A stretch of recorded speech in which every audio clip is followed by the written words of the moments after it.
కార్యక్రమంలో పాల్గొవాలని తెలియజేస్తున్నాను. అలాగే ఈరోజు కార్యక్రమం గురించి మన కళాశాల ప్రిన్సిపల్ గారు తన యొక్క అమూల్యమైనటువంటి సందేశాన్ని తెలియజేయాలి. అలాగే మన కళాశాల సైన్స్ ఫ్యాకల్టీ మెంబర్స్ ఎవరైతే ఉన్నారో వారు కూడా సైన్స్ యొక్క గొప్పతనాన్ని ప్రాధాన్యతను మీకు తెలియజేస్తారు. అలాగే కొంతమంది పిల్లలు కూడా మీరు స్వచ్ఛందంగా ఇక్కడికి వచ్చి సైన్స్ డే యొక్క గొప్పతనాన్ని గురించి మీరు కూడా మాట్లాడతారని తెలియజేస్తున్నాం. ఈ కార్యక్రమాన్ని ఉద్దేశించి మన కళాశాల ప్రిన్సిపల్ గారు మాట్లాడవలసిందిగా తెలియజేస్తున్నాం.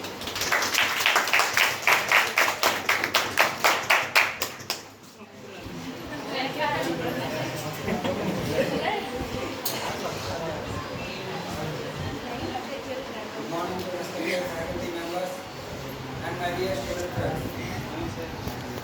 Today a very special day, especially Science NSD, National Science Day. We have to celebrate it every year on February 28. What is the reason? Anybody can say? Stand up. First of all, you should learn how to behave in the classroom. I told you many times. I told to you.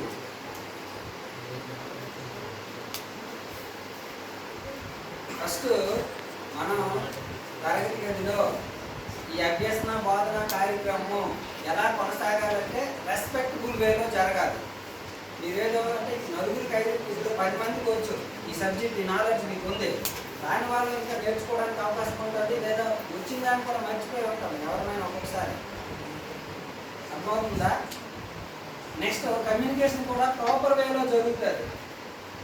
ఇప్పుడు sir ఎందుకు ప్రతిసారి పాఠం చెప్పేటప్పుడు నిల్చొని ఎందుకు చెప్తున్నారు? కూర్చొని చెప్పచ్చు కదా.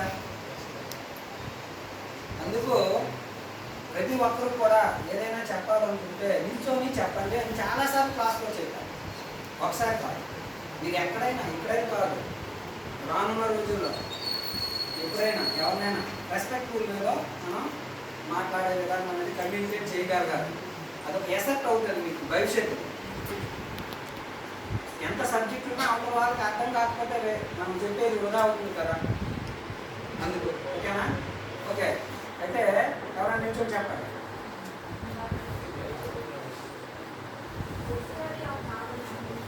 Very good. Discovery of Raman effect. Raman effect అంటే ఏంటి?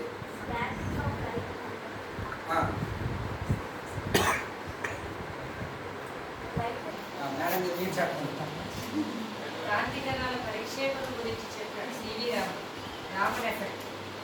ఘన ద్రవ పదార్థాలు కూడా ప్రయాణం చేసేటంటే పారదర్శకత ఎఫెక్ట్ అవి ఏ రకంగా డివియేట్ అవుతాయి అనే విషయాన్ని చెప్పడం జరిగింది. దానికి ఆ రోజుల్లో అంటే సుమారు 1930లో నోబెల్ ప్రైజ్ ప్రపంచంలో 28లో అంటే ఎఫెక్ట్ అనేది కనుగొనడం జరిగింది. 30లో నోబెల్ ప్రైజ్ వచ్చింది. నోబెల్ ప్రైజ్ అంటే ప్రపంచంలోనే అత్యంత విలువైన సైన్స్లో ఇచ్చే పురస్కారం. అది ఒక భారతీయుడిగా మన సివి రామన్కి రావడం జరిగింది. ఆ రోజును పురస్కరించుకొని ప్రతి సంవత్సరం కూడా ఈ యొక్క సైన్స్ దినోత్సవాన్ని మనం జరుపుకోవడం జరుగుతుంది. భారతదేశంలో జాతీయ సైన్స్ దినోత్సవాన్ని. కాబట్టి దానికి ప్రాధాన్యత ఇస్తూ అదేవిధంగా ఆ సైన్స్ యొక్క పాత్ర మన మానవ జీవితంలో, మానవ మనుగడలో, అంటే జీవన విధానంలో సైన్స్ అనేది పూర్తిగా భాగం అయిపోయింది. ఒక విషయంలో కాదు, రానున్న రోజుల్లో శాస్త్ర సాంకేతికత అభివృద్ధి చెందుతుంది. అవునా? దాన్ని మనం యాజ్ ఏ విద్యార్థులు మనం తెలుసుకోవాలి. అవసరమైతే కొత్తగా కొన్ని కనుగొనాలి. కొన్ని విషయాల్ని కనుగొని మనం వాటిని ప్రోత్సహించే విధంగా, అతనికి తెలియజేసే విధంగా చేయాలి. కాబట్టి దీన్ని ఉద్దేశించి ఎవరైనా అంటే మేడం, ఫిజిక్స్ సార్లు లేదా సార్స్ మాట్లాడుతూ విద్యార్థుల నుంచి అవేర్నెస్ అనేది ఉండాలి. ఈ డే జరుపుకోవడమనే కాకుండా విద్యార్థుల నుంచి వాళ్ళ యొక్క ఆలోచన శక్తుల నుంచి ఇంకా కొత్త ఈ సైన్స్ విధానాలు అనేవి ఉత్పత్తి చెందే విధంగా. అందుకే మీకు అంతకు ముందంతా కూడా మీకు కామన్గా ఇంజనీరింగ్ వైపు ఎంబీబీఎస్ వైపు పిల్లలు వెళ్ళిపోతున్నారనే ఉద్దేశంతో కేంద్ర ప్రభుత్వం ఒక అవార్డును ప్రకటించింది, ఇన్స్పైర్ అవార్డు. మీకు ఎవరికైనా ఇంటర్లో 98% మార్క్స్ వచ్చినట్లయితే సంవత్సరానికి ₹1,00,000 మీకు స్కాలర్షిప్ ఇస్తుంది.